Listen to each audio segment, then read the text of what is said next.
Olá, seja bem-vindo a mais um podcast Supremo na Semana com as principais decisões do STF nos últimos dias. No episódio de hoje a gente vai falar sobre a decisão do plenário sobre efeitos da coisa julgada em recolhimento de tributos. Gisele e Mauro vão te explicar isso direitinho. Faz um trava-língua, né? Não é? A gente também vai falar que os ministros começaram a julgar a incidência de PIS/COFINS sobre receitas de locação de bens móveis. E a gente comenta aqui também sobre a manifestação do presidente da Corte, ministro Luiz Roberto Barroso, sobre os 60 anos do golpe de 1964. É isso, eu sou a Alessandra Castro, jornalista, editora-chefe do Jornal da Justiça, e junto com o Mauro e com a Gisele vou te deixar por dentro de tudo isso e muito mais. Então, pessoal, comigo você vai ver os aspectos jurídicos que envolveram essa decisão em matéria tributária, em que o Supremo Tribunal Federal determinou que, a partir do momento em que o Supremo julga determinado assunto em matéria tributária, decisões anteriores perdem a eficácia imediatamente. Então, a minha missão é fazer você entender esse assunto.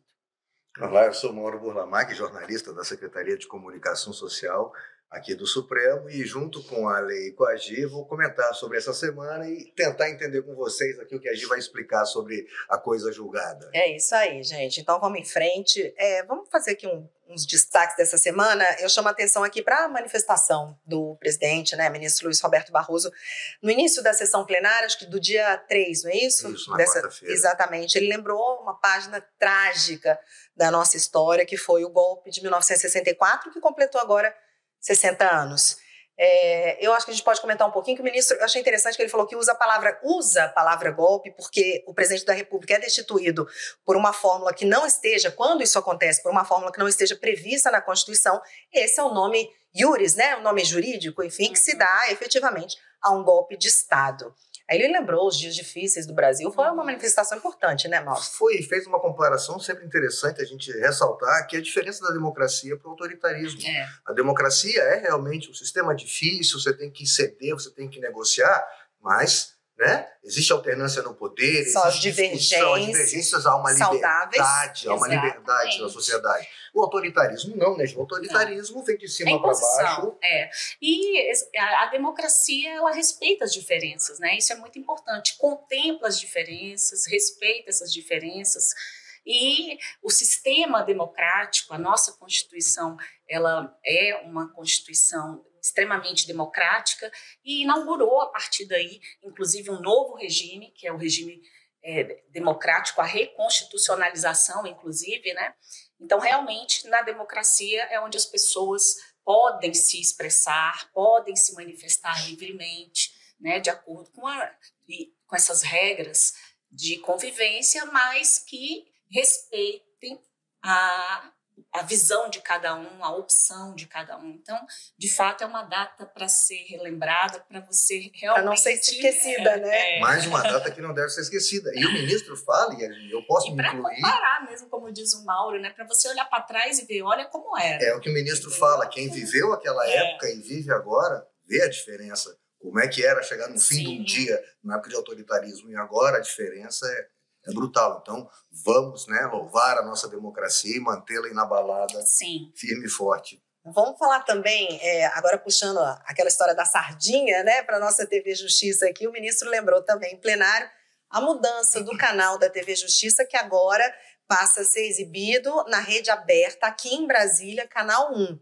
Isso coloca, né, como a gente já falou outro dia, coloca a TV Canal 1. É muito mais fácil das pessoas lembrarem, facilita o acesso da população aos conteúdos produzidos aqui pela casa, não é isso? Coloca entre os canais mais comuns, né, em Brasília. Aqui a gente tem o Canal 2, Canal 4, 6, 8, e são os canais abertos, e agora a gente está ali. Antes era o 53, Sim. E agora está ali. Canal então, 1 é muito mais fácil de memorizar, inclusive. E até zapeando, você vai dar uma zapeada ali, esbarra com a TV Justiça e...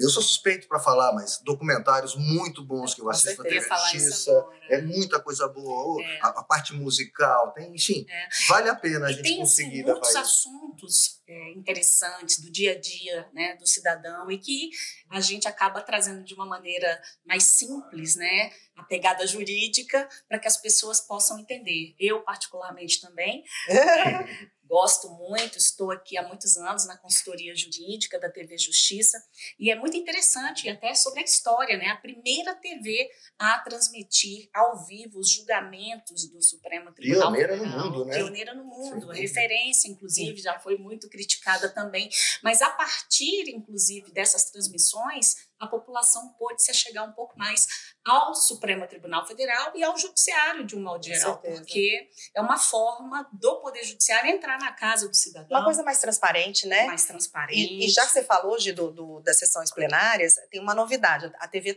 deu uma repaginada, mudou, né? A identidade visual, sim, ficou uma coisa mais... minha opinião, ficou uma coisa mais clean, tá realmente bonito. E aí a gente, já que você falou da sessão plenária, a gente já tinha aqui na nossa programação o programa direto do plenário, que inclusive é o nosso carro-chefe, ele abre a sessão plenária ao vivo. Sim. Apresentado agora pelo Daniel Adjuto e revezando você na consultoria com a Karina Zucoloto. Então, assim, esse programa já existia, um programa com a transmissão, como antecede o plenário, ele faz aquela bate-bola, explica o que vai ser julgado, antecipa a pauta, uma coisa comentada, é uma sessão, é uma prévia ao vivo comentada da sessão. E no intervalo também, agora a gente está ficando no intervalo inteiro comentando, né? E o interessante é que agora, com essa mudança de canal, veio algumas novidades também, entre elas, essas sessões agora ao vivo, essas transmissões são ancoradas agora também pelo nosso Carlos Eduardo Cunha, nosso Cadu. Que está chamando agora a sessão do TST e a sessão do TSE, nos moldes do que já é o direto do plenário. Então, é o nosso direto do plenário. Ampliado, exatamente, né? Agora, não só do Supremo. Outros tribunais superiores. Exatamente, o que é uma conquista muito grande, eu acho que para a gente e para quem assiste a TV, quer dizer, vai ter mais acesso às questões da justiça trabalhista, da justiça eleitoral, nesse momento, ano de eleição. Né? Exatamente. Então, vale a pena quem quiser conferir. É muito legal isso, porque não é só as sessões do STF, né? Por muito tempo foi, mas agora os outros tribunais superiores, né? Com esse apoio aí de um apresentador trazendo, de repente trazendo convidados que tá aqui desde o começo, né? Cadu também aqui desde o começo, sim, conhece tudo aqui de TV Justiça e direto no plenário, de julgamentos, né? Então, assim, é muito, muito bom para a sociedade ter os julgamentos de TST, de TSE, Cadu é como o Maurício, sabe todos os bastidores do Supremo Tribunal Federal. E conta, eu gosto muito dele, do jeito eu falo que ele não traz a notícia, ele conta a notícia. O Cadu tem um jeito todo especial. Passou por aqui, inclusive, por essa bancada uma vez, não foi? Então é isso, gente. O ministro lembrou, a gente relembra aqui, fica aí agora aqui em Brasília, TV Justiça, no canal 1 na TV aberta. Fica o convite para todo mundo aí nos acompanhar. Vamos para o plenário? Vamos. Então, vamos falar que o Supremo manteve o entendimento sobre o fim de eficácia de decisões definitivas em matéria tributária. Quem vai explicar isso aí para todo mundo? Deixa eu trazer Maurinho introduz o assunto. Deixa eu trazer depois o contexto. Ele passa o pepino para mim. Vamos lá. A parte mais fácil vai ficar com ela, que é só desmembrar isso tudo. Mas isso aí começou lá em 1990. Duas empresas obtiveram decisão favorável da Justiça para não pagarem a CSLL, contribuição sobre lucro líquido. Essa contribuição foi considerada inconstitucional nessas decisões. Essas decisões transitaram em julgado, se tornaram definitivas, não cabia recurso, enfim. Né? Decisão definitiva. Ok. Anos depois, o Supremo vem e fala, não, a CSL é constitucional. Julgamento do MAD 15. Olha o número, nós já estamos lá para 7.600. A de 15 foi julgada, era pedir a inconstitucionalidade dessa contribuição, e o Supremo disse, não é inconstitucional. Então, reconheceu que ela é constitucional, e aí, então, a União vem pedir que essas empresas que não estavam pagando, que elas viessem a pagar a contribuição, declarada constitucional. Agora, aí esse recurso veio, chegou até o Supremo Tribunal Federal, e o Supremo entendeu, olha, em 2007 a gente falou, a contribuição é constitucional, CSL é constitucional. Então, todos devem pagar. Inclusive, quem tinha uma decisão a seu favor contrária a esse entendimento. E aí que está esse nome, né? Uma decisão posterior do Supremo em sentido contrário afasta a chamada coisa julgada, a decisão definitiva. Era definitiva com um entendimento que não é o do Supremo. Certo. Então, essas empresas têm que pagar. Isso, Ale, e a gente vai explicar, isso já estava decidido. Os ministros já tinham analisado isso, em 2023 falaram isso. A partir de 2007, o Supremo declarou a constitucionalidade, a partir daquele ano tinha que pagar. Aí as empresas recorrem aqui ao Supremo pedindo, não, então marquem o começo do efeito dessa decisão para 2023. Certo. Quando vocês julgaram esse recurso e disseram que todo mundo tem que pagar, que era constitucional desde lá. Né? O que eles chamam da modulação dos efeitos da decisão. Sim. E aí, então, são os embargos de declaração que estavam em julgamento, também já tinha começado e agora retornou com o voto do ministro Dias Toffoli, que tinha pedido vista disso, e ele propondo modulação, sim, porque já tinha uma corrente majoritária dizendo para não modular. A decisão é de 2007, a partir de 2007 é para pagar, não houve mudança, o ministro Gilmar até muito enfático, dizendo, não, porque a imprensa tem dito que o Supremo está mudando. Não, o Supremo em 2007 falou que é constitucional e que todos têm que pagar, ponto. Isso. Não houve nenhuma mudança. Okay. Aí o ministro Toffoli veio, pediu vistas, né, seguindo uma corrente que acabou perdendo nesse sentido, para que fosse modulado, já que o Supremo decidiu em 2023, para garantir a segurança jurídica, que começasse a pagar só em 2023, mas acabou perdendo, né, Gi? Sim, essa não foi a posição que prevaleceu, e o tema ele acaba passando por vários assuntos jurídicos, né, porque a gente tem aí, de um lado, uma decisão judicial, né, aí na década de 90, que assegurou empresas a não fazerem o recolhimento dessa contribuição. Então, elas estavam ali resguardadas por uma decisão judicial e assim procederam. Uma decisão que a gente chama transitou em julgado, que significa dizer que não tinha mais possibilidade alguma de ser rediscutida. E aí nós temos, então, essa circunstância. Nós temos a circunstância de uma decisão do Supremo Tribunal Federal posterior a isso, uma decisão da Suprema Corte Brasileira e uma decisão, inclusive, que vincula as partes, porque todas as decisões do Supremo, seja em recurso extraordinário com repercussão geral ou em ações constitucionais, elas têm o chamado efeito erga omnes, ou seja, elas vinculam e obrigam toda a população, o cidadão, o poder judiciário, a administração pública, só não fica vinculado o poder legislativo porque ele sempre tem a possibilidade, né, dentro ali do seu poder de atuação, mas o judiciário em especial e as relações, né, entre as pessoas, entre o poder público, o contribuinte e o fisco, precisam ser reguladas com base nessas decisões. E nós temos, então, decisões conflitantes, sendo que uma dessas decisões é do Supremo Tribunal Federal. Então, o caminho aí dessa discussão vai por aí.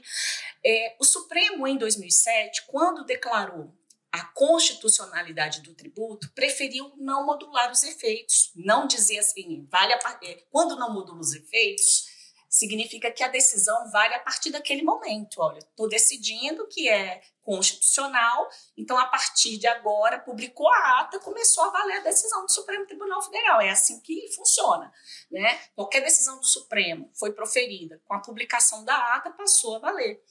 E aí, havia, então, um questionamento que foi feito por essas empresas, exatamente para saber como ficaria a situação delas, porque elas estavam amparadas por uma decisão judicial, não contribuíram a partir dessa decisão e acabaram não atendendo a decisão do Supremo Tribunal Federal em 2007. E aí nós temos um outro problema, Mauro, que é o problema da concorrência. Sim. Você acaba tendo empresas que contribuíram com os impostos, que atenderam a decisão do Supremo Tribunal Federal, e você tem empresas que optaram por correr o risco de discutir isso num outro momento e não fizeram ali uma reserva necessária, um pagamento em juízo, porque estavam com as ações em discussão na Justiça.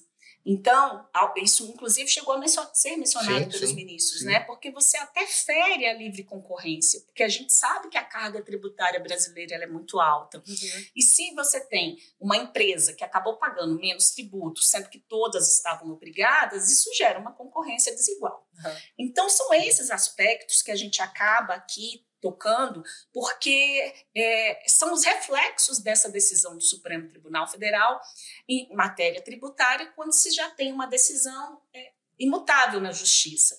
Outro ponto que tem que ficar claro é que muitas relações tributárias, elas se renovam.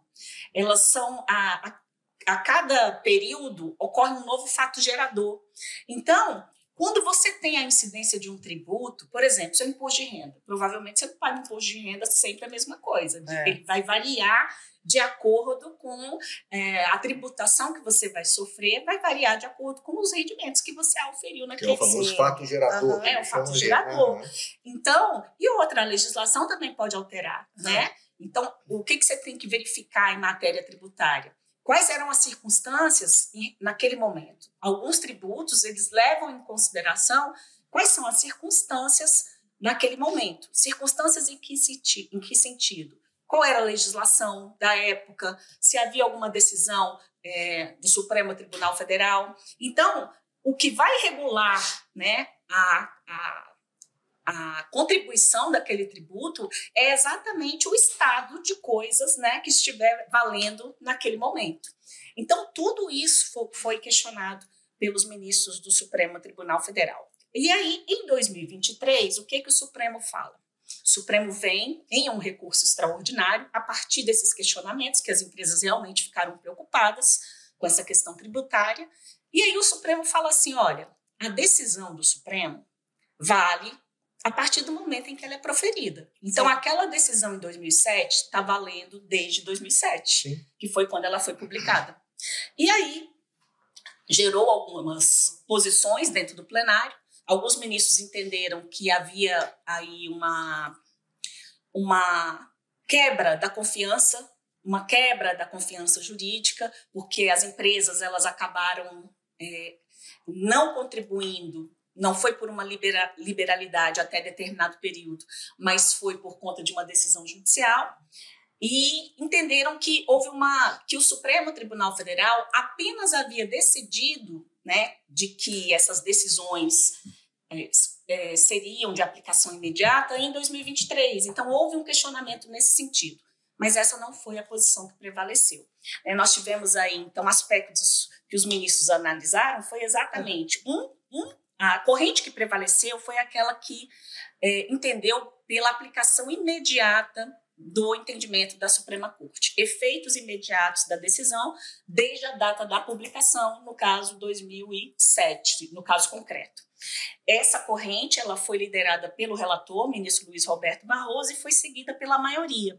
A outra corrente era a corrente que entendia que somente a partir de 2023 é que deveria obrigar as pessoas a obedecerem essa decisão de 2007, mas que, a partir de agora, todos devem observar esta obrigatoriedade de cumprir as decisões do Supremo Tribunal Federal a partir do momento em que elas foram proferidas. E tinha a corrente do André Mendonça, que ele trouxe aí, olha, não vamos modular essa decisão, está valendo desde 2007, mas vamos excluir multas, juros. Isso que eu ia falar, isso é um outro momento, outro ponto da decisão, né? Foi outro ponto. Já se decidiu a partir de quando? Agora, multa-se quem deixou de pagar durante todo esse período, de 2007 a 2023. Essa era uma segunda discussão dentro desse caso. Se tornou uma segunda discussão. Ok, eles têm que pagar desde 2007. E aí pagam multa por não terem pago? Veio uma nova discussão, o ministro André Mendonça, então, trouxe essa proposta de não modula, ok, vale 2007, mas... E aí veio a questão da boa-fé, as empresas não agiram de má-fé, elas estavam... As empresas que tinham, né, importante, as empresas que tinham decisão judicial em seu favor, transitada em julgado, não são todas as empresas. Quem já tinha decisão transitada em julgado definitiva a seu favor, essas não pagaram, não deixaram de pagar por má fé, nem nada. Elas deixaram então de pagar. Elas vão ter que pagar o tributo, só que vão ficar livres das multas. Isso, mantido lá os juros, né, mantido o juro de mora, mantida a atualização, mas multa por não ter pago. Essas 20 empresas, que o ministro André fala em 24 empresas. Eu acho que foi em torno disso, 24, 25, alguma coisa nesse sentido. As outras que a gente comentou agora que se arriscaram, vamos dizer assim, não vamos pagar, vamos ver como é que vai ficar, essas vão ter que pagar multa, porque não estavam baseadas em decisões em seu favor. E um outro efeito dessa decisão é que aquelas pessoas que pagaram, né, não podem alegar assim, eu paguei indevidamente e eu quero receber de volta. Não existe essa possibilidade. Então, a decisão tem todos esses reflexos, de fato, agora impacta empresas que acabaram deixando de pagar e elas vão ter que efetuar esses pagamentos regularizando a sua situação fiscal junto ao fisco, com essas considerações do Supremo Tribunal Federal. E, de certa forma, isso também é um recado para toda a população, no sentido da autoridade da decisão do Supremo Tribunal Federal, da importância das decisões da Suprema Corte brasileira ser respeitada, porque é a corte que analisa, né, a compatibilidade, né, da legislação em relação à Constituição Federal, e é quem regula, aí, em última instância, né, que é a instância constitucional, e que vai ditar essas relações entre as pessoas, o poder público e as pessoas, enfim. Então, é muito importante também passar por esse aspecto de reflexo da decisão do Supremo. Isso. E um último ponto que eu vou puxar agora para a gente, de novo, questão processual, que aí sempre interessa ao nosso público, é muito ligado nessa área, que é a questão da legitimidade dos amigos da corte de apresentarem embargo de declaração. Esse recurso que foi julgado agora são chamados embargos de declaração. E aí os ministros foram analisar se terceiros, que são os amigos da corte, podem apresentar embargos mesmo, pedir esclarecimentos, dizer que a omissão... São determinados pontos da decisão questionados ali, né? Que as partes podem pedir, aí a discussão é, e terceiros, esses amigos da corte, podem pedir também, podem apresentar embargos de declaração, e aí então, isso foi uma questão de ordem, né? Não era algo ali...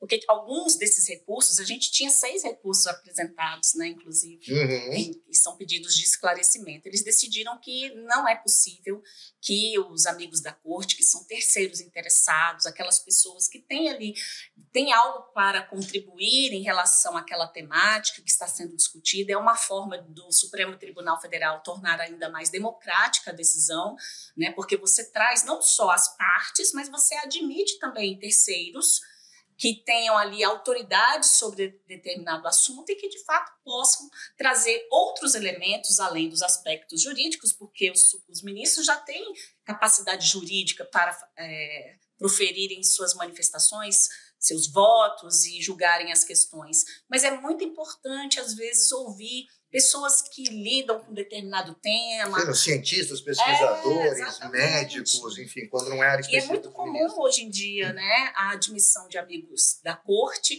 exatamente para tornar esse processo de decisão muito mais inclusivo. Uma grande discussão que teve em relação a esse ponto foi que eles ficaram, inclusive, temerosos quanto ao número de embargos de declaração que poderiam chegar ao Supremo Tribunal Federal. Porque, por mais que eles sejam terceiros interessados, eles vão sempre defender uma das posições. Deixando bem claro isso. Amigo da corte, na verdade, é amigo de uma das partes. Né? Eles vão sempre defender uma das duas posições que será debatida no plenário do Supremo Tribunal Federal.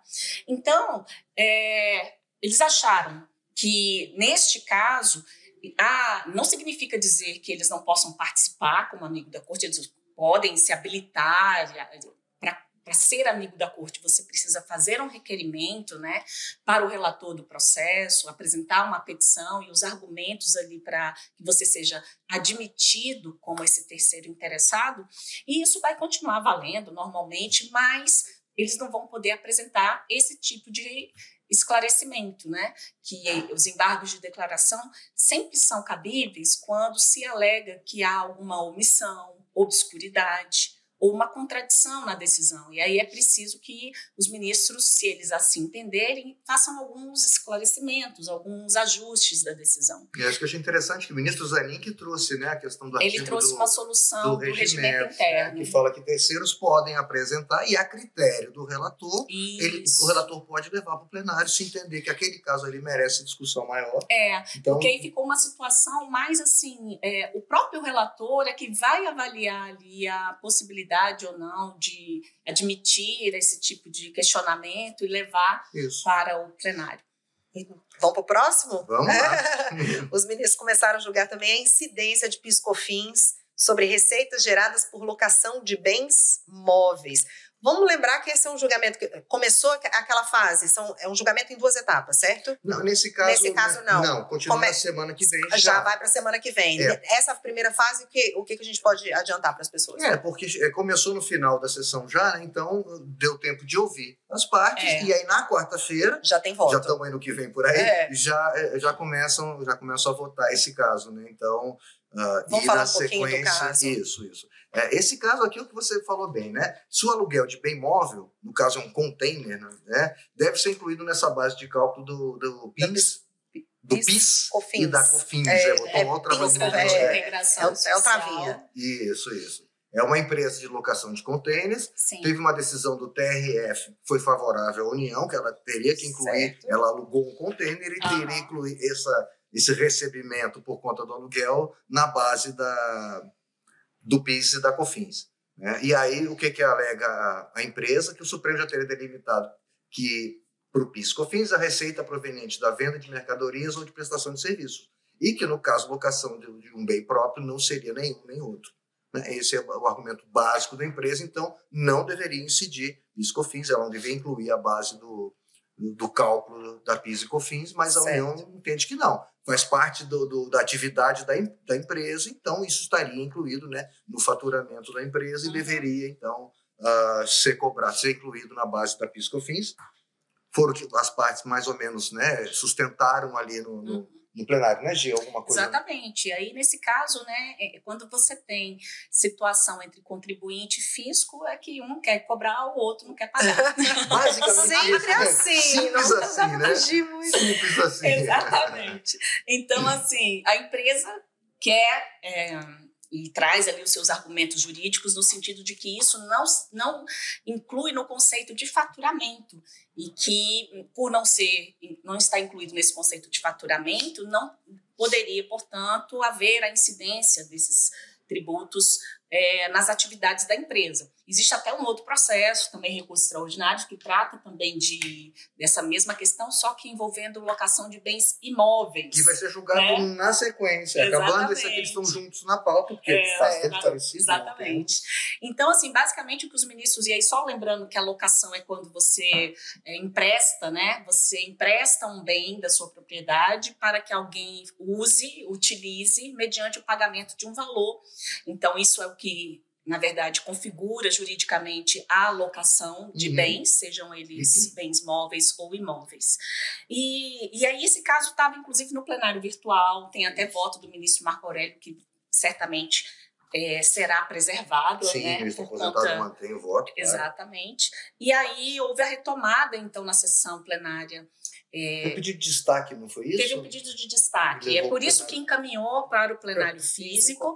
E aí a gente sabe que retoma o julgamento, preservando o voto do ministro, que já votou. Começa do zero, mantido os votos dos ministros aposentados. Exatamente. Né? E agora, depois das sustentações orais, haverá, portanto, a manifestação de voto de cada um. Houve relatório, sustentação oral, e aí agora vai para cada um votar. E a grande discussão é quanto ao conceito de faturamento, se isso realmente se insere no conceito de receita bruta da empresa, de faturamento, para a incidência dessa tributação. É isso. Então, assim, já que a previsão é para a semana que vem, já entra na nossa agendinha do que vem por aí, certo? Exatamente. Já resolvemos metade do que vem por aí. Que vem por aí, então, esse caso em plenário. Esses dois julgamentos, né? Bens móveis e bens imóveis, na sequência um do outro. O que mais? E aí vai vir a definição da tese num julgamento interessante, né? Que diz que a União deve pagar indenização por morte de vítima de bala perdida. Aquela história do Rio de Janeiro. Da turma, não é aquele caso, será? Agora nós já temos uma decisão do Supremo e aí agora eles vão definir a tese. Sim. Mas julgaram na turma, a gente comentou aqui também. É só fixação de tese, então, né? Já está definido e agora eles vão fixar a tese. Tem o habeas corpus, né, que trata do perfilamento racial, traz essa abordagem do perfilamento racial, que é bem interessante também. Aquela questão do cadastro estadual de pessoas condenadas por crimes contra a dignidade sexual também está previsto. Inclusive, não lembro qual foi o estado que questionou. Parece que um estado especial, ele criou, mediante uma lei estadual, um cadastro para que fossem incluídas todas as pessoas condenadas por crimes sexuais. Lei do Mato Grosso. São leis do Mato Grosso que são questionadas. E isso é o que está no plenário para quarta e quinta-feira. E na terça-feira temos sessão de turma. É isso. Então vamos aguardar semana que vem. Então, gente, obrigada. Vou pedir para você, Maurinho, dessa vez você fazer o nosso merchan e, na verdade, chamar as pessoas para entrar em contato com a gente a partir do nosso e-mail, né? Nosso e-mail está lá disponível para as pessoas falarem com a gente. A gente tem respondido algumas coisas diretamente, né? Quando não é uma pergunta, a gente está querendo, né, trazer para cá, trazer para a bancada para a gente conversar com quem nos faz as perguntas. Mas assim, agora, deixa eu fazer aqui recebemos um elogio para a Gi muito bonito, muito marcante. Muito legal, assim, muito merecido. Muito merecido, a pessoa agradecendo realmente assim, a qualidade da explicação, a forma didática, e as pessoas estão conseguindo entender melhor o que está sendo julgado aqui no Supremo, graças à nossa professora Gi. Então, isso. Deixar claro esse justa homenagem, porque saber que esse objetivo está sendo alcançado, que é exatamente isso que a gente quer aqui, né? Tentar botar de uma forma tranquila. E-mail, então? E-mail é podcast@stf.jus.br. Escreve pra gente, a gente traz isso aqui para falar para o resto dos nossos ouvintes o que a gente está recebendo. Porque a dúvida de um pode ser dúvida de vários, né? É isso aí. Ajuda a gente a saber se a gente está indo bem, né? Tá explicando melhor. É a nossa intenção, melhorar sempre. Mas é isso. É isso, obrigada. E aí a gente também pede para você continuar acompanhando a gente pelo Spotify ou pelo canal do STF no YouTube. E claro, o áudio na sua plataforma preferida. Mais uma vez, muito, muito obrigada pela sua companhia e até semana que vem. Obrigado, Alê. Obrigado, Gi. Obrigado a você. Até a semana que vem. Obrigada. Até a próxima.